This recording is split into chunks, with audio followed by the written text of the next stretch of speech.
pantalla completa. Ya, se ve, ¿verdad? Se ve bien, se ve bien. Perfecto. Voy a iniciar entonces.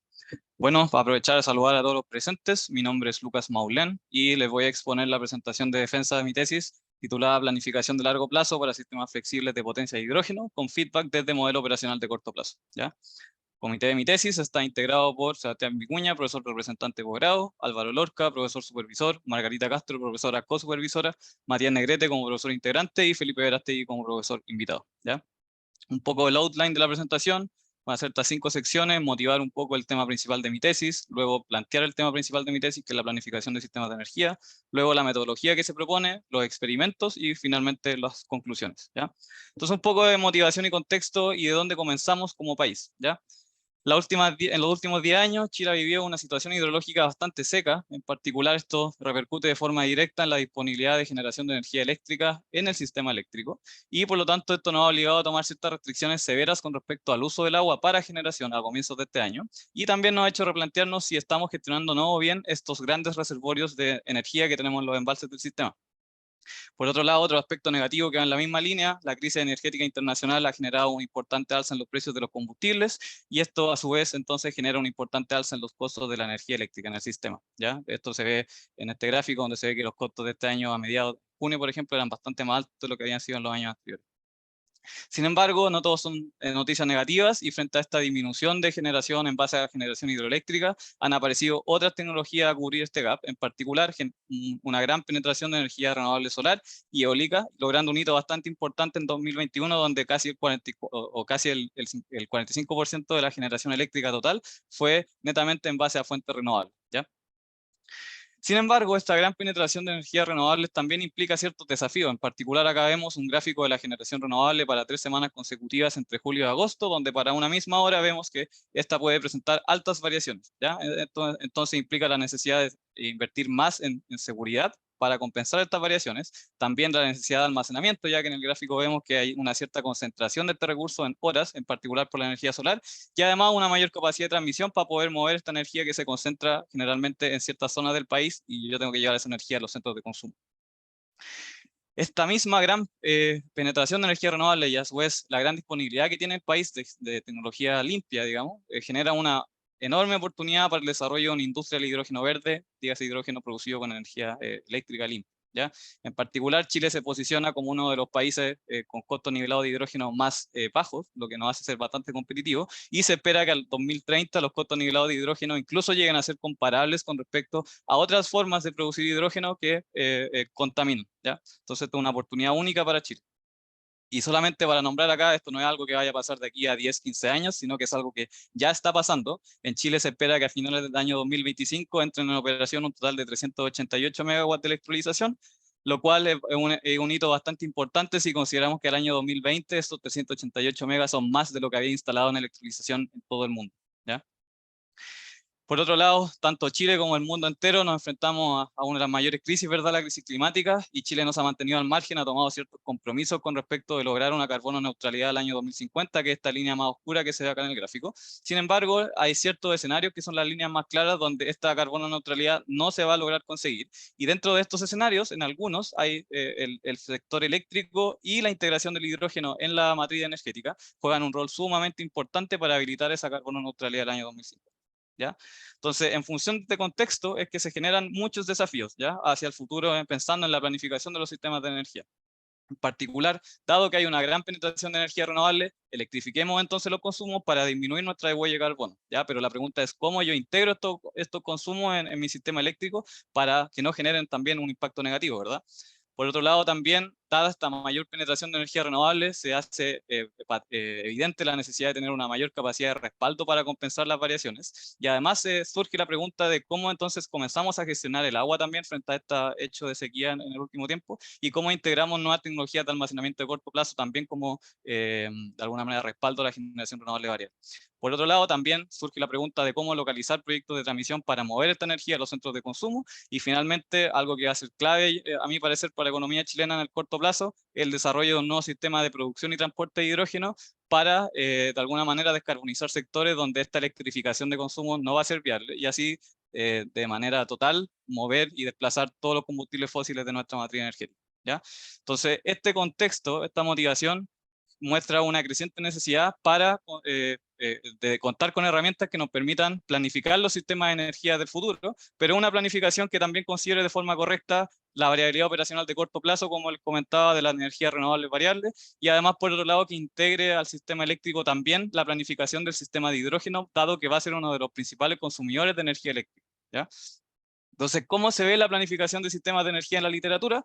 Básicamente yo tengo ciertos consumos de demanda eléctrica que en un año en particular, año a año van a ir creciendo. Además tengo ciertos proyectos de transmisión y ciertos proyectos de generación, ¿ya? La infraestructura de generación y transmisión probablemente va a estar adaptada para el año actual que yo estoy mirando. Sin embargo, dado que la demanda va a ir creciendo año a año, yo tengo que ser capaz entonces de identificar cómo adapto mi infraestructura para de alguna manera hacer que siempre la oferta sea capaz de cumplir la demanda. ¿Ya? Entonces tengo que elegir entre qué proyectos de generación y transmisión invertir para en cada año cumplir con la demanda eléctrica o demanda energética en un sentido más amplio que yo voy percibiendo.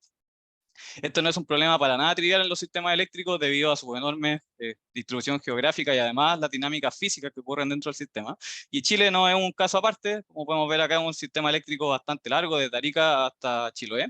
Y además tenemos muchas particularidades, aquí por mencionar algunas, el sistema de transmisión es sumamente largo, tenemos distintos centros de consumo a lo largo del país y además tenemos los recursos de generación súper localizados, por ejemplo, generación solar en el norte, más generación renovable de la Araucanía hacia abajo, etc. ¿Ya? Entonces, ¿cómo se ve la representación matemática de este modelo de planificación? Como les decía, yo lo que busco es determinar los niveles de inversión en infraestructura de generación y transmisión que cumplen con los niveles de demanda en cada periodo y que además minimizan los costos de inversión y de operación, ¿ya? Entonces, la función objetivo tiene un componente de costos de inversión, pero además a mí no solamente me interesa minimizar la inversión, sino que también me interesa minimizar el costo de operar esa inversión, ¿ya? Yo podría encontrar un mix de inversión que quizás es muy barato, pero presenta un costo de operación muy alto. Entonces, tengo que hacer el trade-off entre ambos componentes. Y como ustedes podrán pensar, estos modelos de planificación son modelos que miran muy a largo plazo, por lo tanto yo no tengo la flexibilidad de quizás modelar hora a hora el sistema eléctrico en todos los años, y por lo tanto se consideran lo que se denomina condiciones operacionales, donde yo de alguna manera busco estimar el costo operacional de mi infraestructura bajo un set acotado de condiciones operacionales, ya que representen de buena forma el horizonte de planificación en su totalidad, ¿ya? Las restricciones que considera este modelo son las típicas restricciones de inversión, balancear oferta y demanda de energía en cada instante de tiempo y para cada año de planificación, los límites de generación, las restricciones de transmisión de energía y además restricciones de almacenamiento de energía, ¿ya? Entonces, como le adelantaba un poquito, este problema de planificación, dado que mira un horizonte de tan largo plazo, es complejo modelar muchas condiciones operacionales y terminar con un problema que finalmente no vamos a poder resolver, ¿ya? Entonces, aquí solamente por poner un gráfico, acá encontramos para el sistema eléctrico chileno, para un mes completo, la línea interlineada sería la demanda eléctrica, la amarilla y la clara sería la generación solar y la eólica, y la negra sería la demanda neta, que corresponde a la demanda eléctrica menos la generación renovable. Entonces, la pregunta es, ok, yo tengo este horizonte completo de un mes hora a hora, yo no puedo modelarlo hora a hora, entonces voy a elegir ciertas condiciones operacionales. ¿Qué condiciones operacionales elijo? Si elijo algunas condiciones operacionales, eso podría generar un bias en el plan de inversión, ¿ya? Entonces, ¿cómo se ha resuelto este problema en la literatura? En los modelos de planificación más simples en su origen consideraron lo que se denominaba curvas de duración con sus respectivos bloques de carga, que lo que hacían era tomar la curva de demanda hora a hora, por ejemplo acá la demanda mensual, y la desagregaban en orden decreciente, generando bloques de carga de demanda, ¿ya? Un bloque de demanda alta, bloque de demanda baja, y así sucesivamente, ¿ya? Sin embargo, ¿cuál era el problema de esta simplificación? Es que se perdía completamente la cronología bloque a bloque porque podían quedar horas que no necesariamente eran horas consecutivas, lo que impedía modelar de forma correcta ciertas dinámicas operacionales del sistema eléctrico como la inclusión de mayor generación renovable variable, rampas de generación, por ejemplo, o almacenamiento de energía, ¿ya? Por otro lado, los nuevos modelos de planificación incluyeron el concepto de semanas o días representativos con resolución horaria, donde en vez de armar esta curva decreciente, yo selecciono ciertos días que voy a decir que son el representante del mes completo, ¿ya? Entonces, al menos este enfoque de alguna manera viene a resolver este problema de la cronología temporal y me permite modelar de mejor forma la dinámica física de la operación del sistema eléctrico dentro de ese día representativo, ¿ya? Sin embargo, aún con esta modelación más precisa de la variabilidad de los parámetros del modelo, la disponibilidad renovable impone una gran incertidumbre de corto plazo, ¿ya? Entonces, existen tres enfoques para abordar esta incertidumbre de corto plazo. En particular, están los enfoques determinísticos, los enfoques que ocupan optimización estocástica y los enfoques que ocupan optimización robusta, ¿ya? Los enfoques que ocupan optimización determinística en general lo que hacen es planificar reservas. Es decir, ok, yo me planifico mi plan de inversión con respecto a las condiciones operacionales que yo estoy considerando, día representativo. Sin embargo, yo sé que en la práctica puedo presentar ciertas variaciones, por lo tanto planifico un margen de reserva, ¿ya? Hay ciertas centrales que van a estar ahí en caso de que lleguen a ser necesarias, ¿ya? Por otro lado, los modelos estocásticos consideran modelos en general de 2 etapas, donde los escenarios de la segunda etapa corresponden a ciertas disponibilidades de generación renovable, indisponibilidad de centrales térmicas, etcétera. Ya el problema de estos escenarios, o sea, de estos modelos, es que en general, con más escenarios, uno va perdiendo un poco la flexibilidad o poder resolver el modelo en la práctica en un computador. Por lo tanto, se pierde un poco, o los escenarios no alcanzan a modelar de forma correcta las dinámicas variables como la generación eólica, ¿ya? Finalmente, un avance bien notable en la literatura en optimización robusta, se extendió el concepto de día representativo a día representativo incierto, donde ahora yo para cada día representativo voy a considerar un set de incertidumbre, donde sobre ese set voy a considerar que van a existir variaciones de generación renovable y además de la demanda eléctrica, y por lo tanto mi plan de inversión ahora se va a adaptar a la peor realización dentro de ese set de incertidumbres para los parámetros que les comento. Por otro lado, en términos de cómo se ha integrado el sistema de hidrógeno a la planificación del sistema eléctrico, ya existe literatura al respecto que optimiza el sistema eléctrico y hidrógeno, es decir, ya las decisiones de inversión y operación ya no son solamente en el sistema eléctrico, sino que también en el sistema de hidrógeno, y además consideran toda la tecnología interesante, porque como les comentaba anteriormente, el hidrógeno va a ser consumidor de energía eléctrica a través de los electrolizadores, y ese hidrógeno podría ser para cubrir demanda de hidrógeno o a la vez para volver a generar energía eléctrica. Entonces se genera una interacción bastante interesante de estudiar, y en estos modelos, como les digo, ya se incluyen estas cosas, ¿ya? Sin embargo, los gaps que podemos identificar en la literatura es que los trabajos previos que consideran la optimización conjunta entre la red eléctrica y la red de hidrógeno simplifican o de lleno ignoran la variabilidad e incertidumbre de corto plazo de tecnologías de generación renovable variable, ¿ya? Además, presentan un mix tecnológico poco representativo al no considerar elementos claves para la transición energética como lo son las baterías, la concentración solar de potencia, el almacenamiento en embalses, etcétera, ¿ya? Entonces, frente a este gap, en mi investigación lo que propongo es un modelo de largo plazo para la planificación de sistemas eléctricos y de hidrógeno, ambos integrados, con consideraciones operacionales de corto plazo, las cuales se van a calibrar a partir de conectar el modelo de largo plazo con un modelo operacional de corto plazo, ¿ya? Entonces la lógica es una lógica iterativa de ir mejorando las decisiones de inversión a través de evaluar esas decisiones de inversión en un modelo operacional de corto plazo, ¿ya? Dentro del modelo de planificación se consideran explícitamente diversas gamas de tecnologías como almacenamiento eléctrico, turbinas de gas en base a hidrógeno, una conexión explícita con la red hidroeléctrica, entre otras, ¿ya?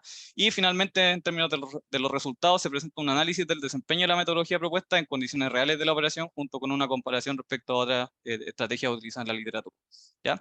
Entonces, esta metodología propuesta, como les comentaba, consiste básicamente en 2 grandes bloques, ¿ya? Un modelo de planificación y un modelo de operación de corto plazo. El modelo de planificación es el modelo que ya les he explicado, solamente que ahora integra el hidrógeno.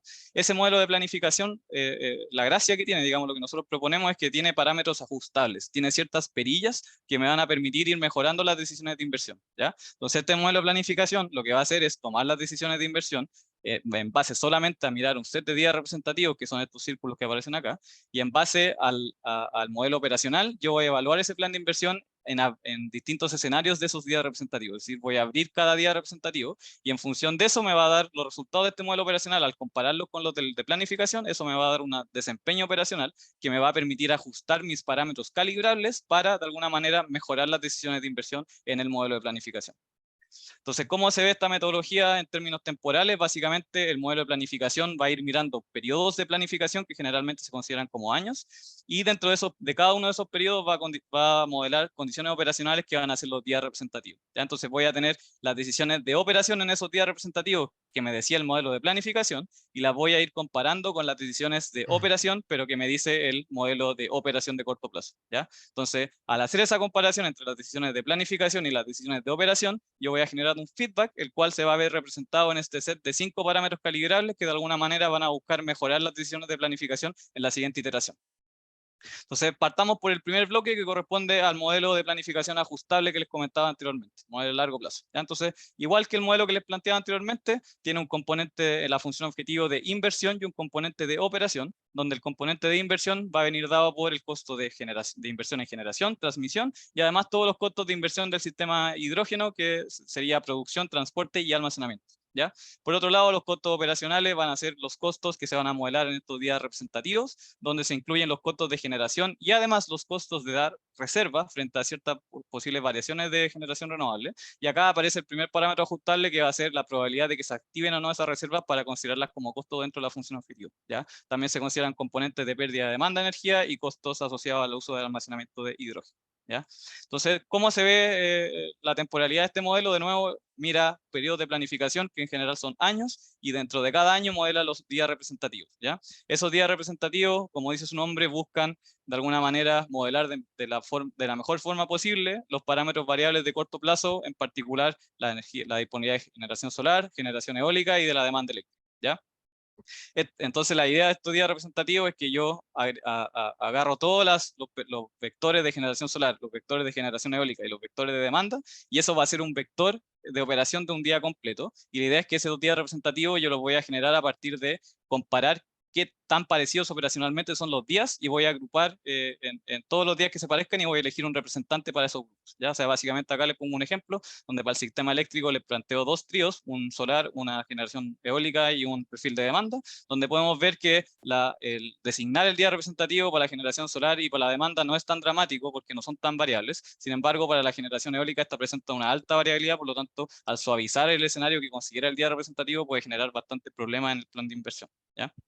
Entonces, no voy a entrar mucho en detalle matemático de las restricciones, las podemos discutir después, pero básicamente se consideran restricciones de inversión, restricciones operacionales de generación eléctrica y de hidrógeno, restricciones de transporte en ambos sistemas, eléctrico y hidrógeno, almacenamiento de corto plazo en energía en baterías y concentración solar de potencia, almacenamiento de hidrógeno, representación de la red hidroeléctrica y el almacenamiento de largo plazo en embalses, y además se modelan ciertos requerimientos de inercia, ¿ya?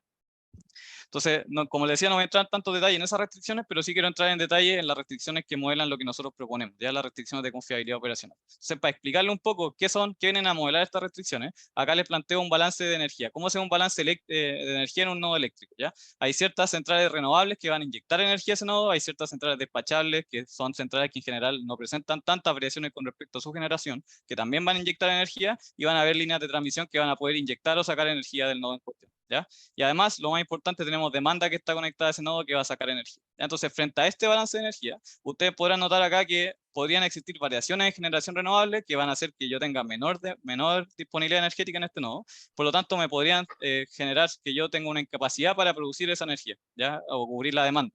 Sin embargo, yo tengo generación despachable acá que podría entrar a proveer un cierto margen de reserva para cubrir esa variación de generación renovable variable, ¿ya? Entonces, en particular acá, lo que hace el modelo de planificación es ver una suavización de esta condición operacional.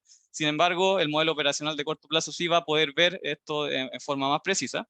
Y nosotros sabemos que en la práctica podrían haber muchas variaciones acá, ¿verdad? Pero lo que nosotros consideramos para la propuesta metodológica que hicimos fue considerar que va a haber variaciones en generación renovable, solar y eólica, y además que podrían haber ciertas variaciones en la demanda eléctrica. Ya entonces yo tengo que planificar con respecto a la suavización, que va a ser el día representativo, pero además yo voy a planificar ciertas reservas, como yo sé que esta condición operacional puede presentar ciertas variaciones con respecto a la generación solar, eólica y la demanda, yo voy a planificar esa reserva en caso de ser necesarias, ¿ya? Entonces, básicamente, eso se traduce en la siguiente restricción, donde aparecen todos los parámetros ajustables que les comentaba que se van a ir calibrando. El primero, beta, corresponde a cuánto de requerimiento yo necesito, dado la generación solar y eólica, ¿ya? Por ejemplo, si este parámetro es 20%, significa que el 20% de la generación solar y eólica yo la necesito como reserva. El segundo parámetro es la provisión de reserva por parte de estos generadores despachables, que son como los generadores que dan seguridad, y se les considera un cierto porcentaje para diferenciar qué tanto se activan estas reservas dependiendo de la tecnología del generador, este parámetro alfa.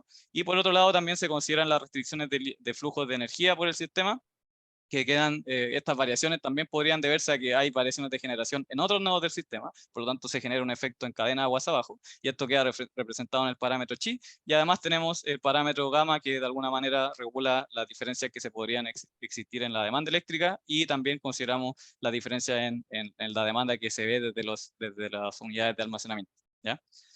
Entonces, ese fue el primer bloque o primer gran bloque, que es el modelo de planificación. Pasemos ahora al segundo gran bloque, que es el modelo de operación de corto plazo, ¿ya? Entonces, con el plan de inversión que me da el modelo de planificación, que aquí está agregado en plan de inversión de generadores, línea de transmisión, productor de hidrógeno, tubería, almacenamiento de hidrógeno, yo voy a evaluar ese plan de inversión bajo distintos escenarios operacionales en el modelo de corto plazo Unit Commitment, ¿ya? Donde esos escenarios operacionales van a estar dados explícitamente por diferentes disponibilidades de generación renovable solar y eólica y además posibles variaciones de la demanda eléctrica, ¿ya? Entonces, no voy a entrar mucho en detalle tampoco en las ecuaciones del modelo operacional, pero básicamente es muy similar al modelo de planificación, solamente que ahora como la inversión ya está fija, ya no es parte de la función objetivo y acá solamente podemos observar el costo operacional, componente operacional de la función objetivo.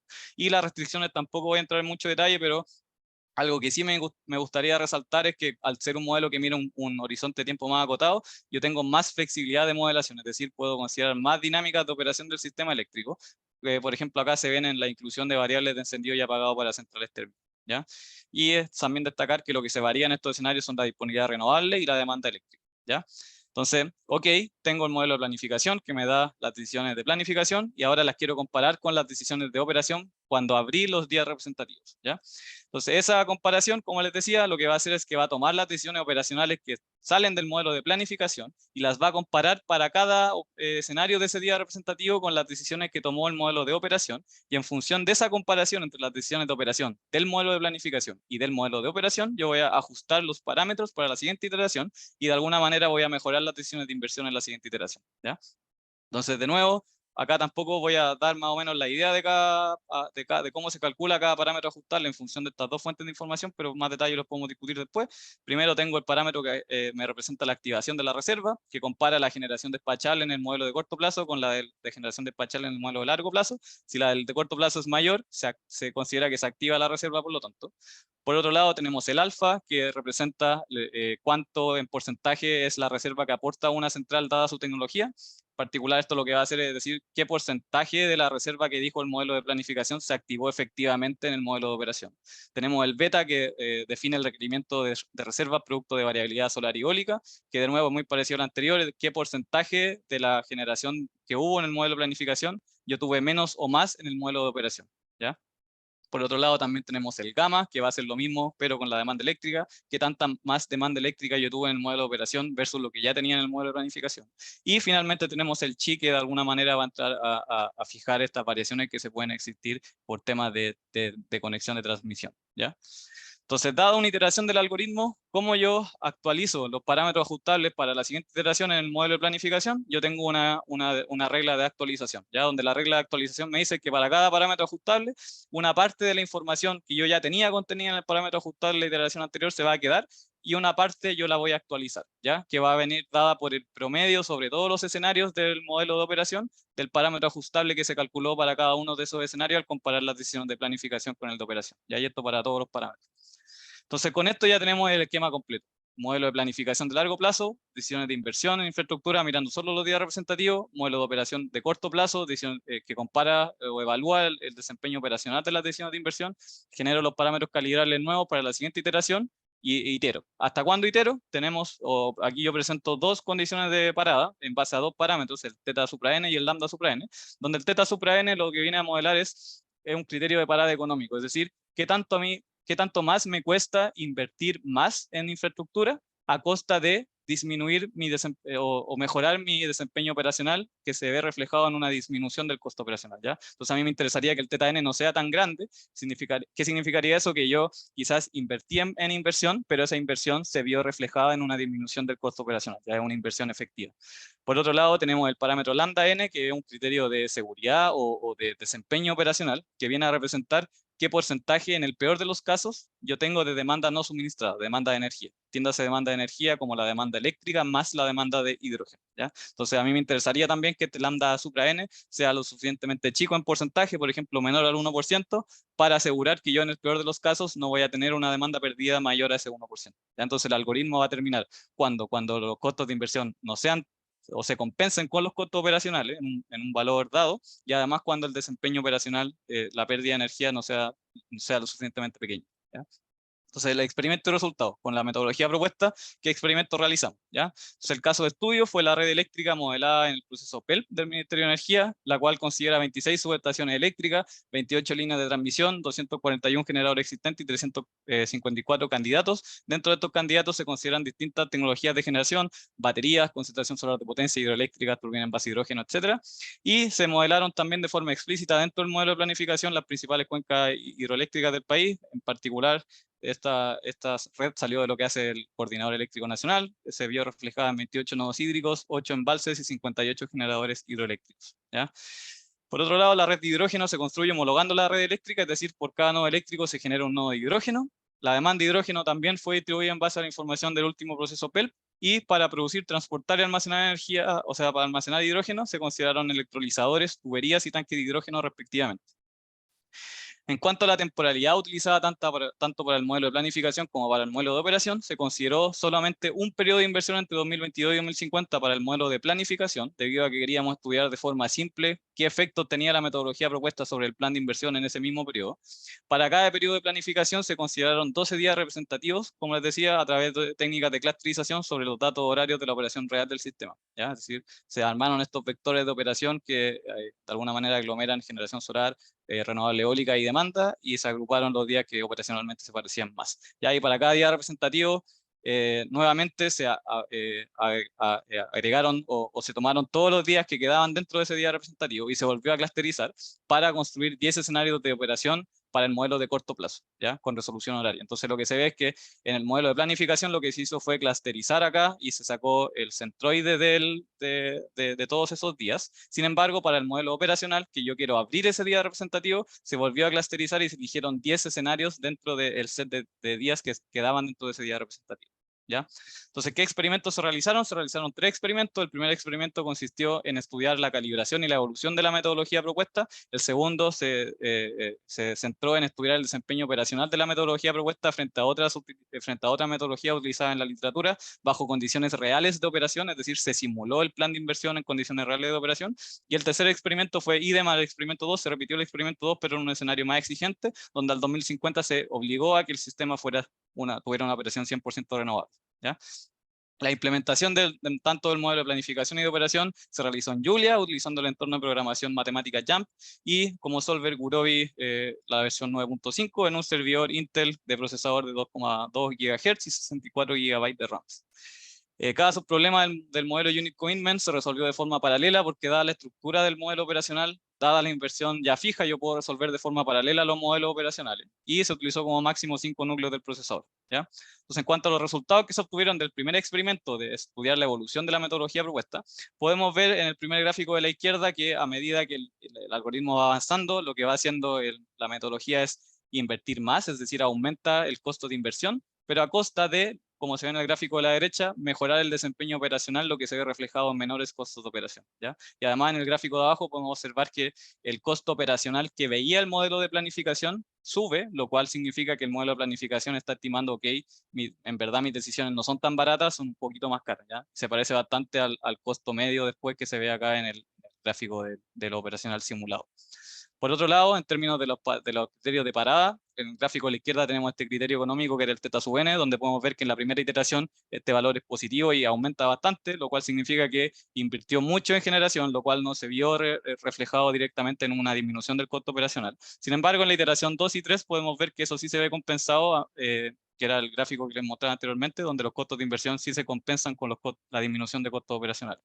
Y además en el gráfico a la derecha podemos ver que tanto a nivel máximo, que es el área sombreada, y la línea interlineada, el promedio de la demanda no satisfecha, disminuye a medida que el algoritmo va entrenándose. ¿Ya? Por otro lado, en particular, ¿cuáles fueron los efectos en el mix tecnológico de generación, dado que fue lo que más cambió en inversión, iteración a iteración? En particular, en la iteración 0, el modelo desconoce que tiene que invertir en una capacidad de dar reserva, y además confía más o menos parejo en generación eólica y generación solar. Sin embargo, a medida que va avanzando el algoritmo, y es lo que se ve acá en el gráfico de abajo, como este beta, que es el requerimiento promedio que implica la generación renovable variable, podemos ver que la curva naranja, que es la eólica, implica un mayor requerimiento de reserva, lo cual se ve reflejado directamente en una penalización de la inversión en generación eólica. Y por otro lado, también podemos ver que en la primera iteración, en cuanto a la capacidad de dar reservas, el modelo confía en exceso en la capacidad de baterías. Sin embargo, como vemos en el gráfico de arriba, que es este alfa, que es el reconocimiento porcentual promedio de esa tecnología, podemos ver que la batería está por debajo de otras tecnologías que dan reserva, ¿ya?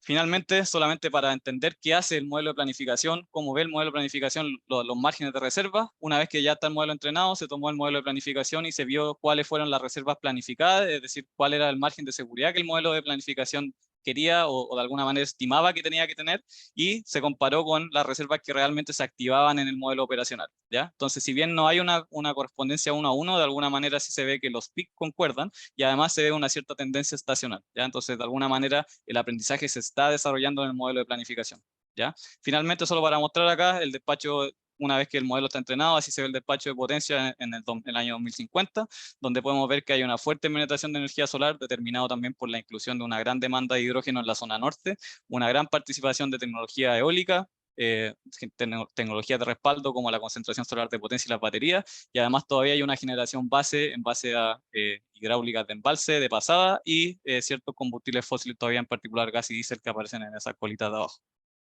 Los resultados computacionales o de eficiencia computacional de este experimento mostraron que los modelos de planificación eran rápidos de resolver. Sin embargo, los mayores desafíos computacionales tuvieron que resolver los distintos escenarios del modelo de corto plazo. Sin embargo, dado que este modelo de corto plazo es paralelizable y además yo puedo reducir la cantidad de escenarios con una mejor o construcción de escenarios, ese tiempo se podría reducir considerablemente, ¿ya? Con respecto al segundo experimento, lo que queríamos hacer ahora entonces era, dado el modelo ya entrenado, ya tenemos el modelo entrenado del experimento anterior, queremos comparar en condiciones reales de operación este modelo frente a otras metodologías de la literatura que se denominaron modelos CEP, de la sigla Conventional Expansion Planning, y dentro de esos modelos CEP se consideraron dos opciones, el modelo CEP-A y el modelo CEP-B. El modelo CEP-A es un modelo bastante parecido a la metodología que nosotros proponemos. Sin embargo, estos parámetros que modelan la reserva en función de la generación solar y eólica y de la demanda eléctrica son parámetros estáticos, ¿ya? A diferencia de lo que hacemos en la metodología, que los vamos entrenando. Ya en este caso se ocupó un gamma 1 del 20% de la generación solar y el 5% de la demanda eléctrica, ¿ya? Por otro lado, el modelo CP ocupa un criterio similar. Lo que dice es que planifica un margen de reserva por sobre la demanda net, ¿ya? Entonces este beta 1 viene a representar qué margen de reserva por sobre la demanda eléctrica yo quiero dar, y además aquí aparece la generación renovable para generar la demanda neta, donde esta generación renovable se penaliza por este beta 2, que en este caso fue del 20%, ¿ya? En función de estos definición de modelos, los resultados son los siguientes. Vemos que el modelo AEP genera un plan de inversión costo eficiente.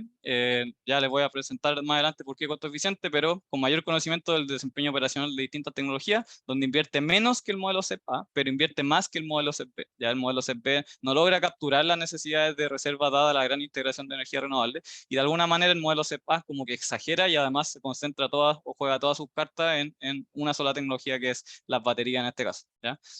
En términos del desempeño operacional de cada uno de los modelos, el que presentó mejor costo total, dígase costo de inversión más costo de operación, fue la metodología propuesta frente a los otros dos modelos, y además también fue el que presentó el mejor desempeño operacional en función de la principal métrica, que es qué porcentaje de días yo no fui capaz de suministrar la demanda energética, ¿ya? Un 0,08% nuestra metodología frente a 0,18 y 1,02% las otras dos, ¿ya? Entonces, mejor costo total o menor costo total y a mejor desempeño.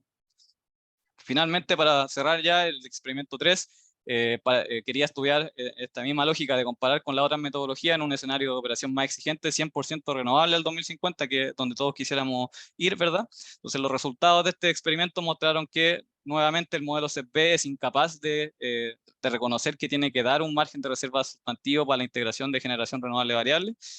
El modelo CEP-A ahora invierte más o menos parecido que el modelo AEP, que es la metodología propuesta. Sin embargo, de nuevo juega todas sus cartas en muy pocas tecnologías, mientras que la metodología propuesta diversifica el mix de inversión, ¿ya? Aquí es notable, también aparece generación en base de hidrógeno, turbina de hidrógeno, y también geotermia y biomasa. En términos del desempeño operacional de estos tres modelos, de nuevo en costo total la metodología propuesta fue la que tuvo mejor desempeño, ¿ya? Menor costo total. Y además, aquí es súper importante destacar esto, fue la que tuvo mejor desempeño operacional, ¿ya? Solamente un 0,48% de días que yo no fui capaz de suministrar demanda versus valores sumamente críticos de 2,61% y 7,075% de las otras dos metodologías, lo que deja claramente en evidencia que ese plan de inversión propuesto por esos dos modelos es completamente infactible dado los escenarios de operación real que se simularon. Entonces, ya para ir finalizando las conclusiones de esta investigación, entonces, dado los experimentos, en primer lugar, a través de los resultados, se demuestra el valor del feedback entregado por este proceso iterativo entre el modelo de planificación de largo plazo y el modelo de operación. Por otro lado, los resultados de desempeño operacional muestran cómo las metodologías convencionales sobreestiman o subestiman los requerimientos de respaldo, ya que no hay una inteligencia en cómo fijar estos parámetros que son estáticos y por lo tanto no logran de alguna manera dar estos requerimientos de respaldo para una integración masiva e integración renovable. Y los problemas de seguridad operacional, esto es súper importante, se hicieron más notorios y críticos en el caso de una operación 100% renovable, mientras que la metodología propuesta lograba mantener niveles estables de energía no suministrada. No obstante, es importante destacar que existen otros aspectos de seguridad operacional que no están considerados en el modelo de planificación, pero que eventualmente podrían estar considerados, como lo son las excursiones de frecuencia, ciertos desbalances de tensión, etc. Sin embargo, esta metodología es un primer paso para estudiar la factibilidad de sistemas 100% renovables y de alguna manera su seguridad operacional. Y finalmente, esto es una de las cosas que más me gustaría destacar, que en evidencia la necesidad de agregar modelos de simulación, en este caso modelos de operación de corto plazo, a los procesos de planificación, ya que así estamos entregando una operación segura, es decir, el plan de inversión en verdad es capaz de suministrar la energía en distintos escenarios, y si bien estos procesos son centralizados, ¿verdad? Estos modelos de planificación, es súper importante que estos modelos estén bien calibrados porque son las principales inputs o señales que entregan hacia los privados para tomar sus decisiones de inversión. Otra solamente para mencionar, el documento fue enviado a la revista Applied Energy el día 16 de octubre, ¿ya? Ahí pongo un pantallazo de la portada. Así que eso, muchas gracias. Excelente, Luca.